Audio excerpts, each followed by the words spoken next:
သားတွေကင်းစင်ပြန်လို့လူနဲ့မြမပူဇော်တယ်တရားလုံးစုံကိုယ်တိုင်သိလို့ဆရာမရှိသူဖြစ်ပါတယ်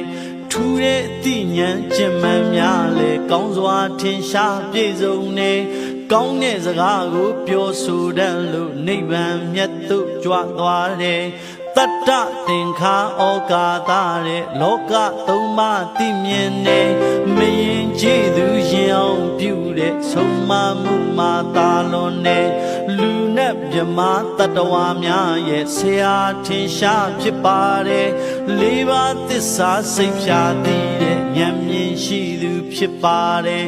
ဘုံတော်၆ဆုံးဘုံတော်မြတ်နဲ့တစမလတ်ပြေဆုံးနေဖရာကုံတော်ကိုပြပဲကွယ်အသေးဆွဲအောင်မှတ်ကြကွယ်မကွယ်မ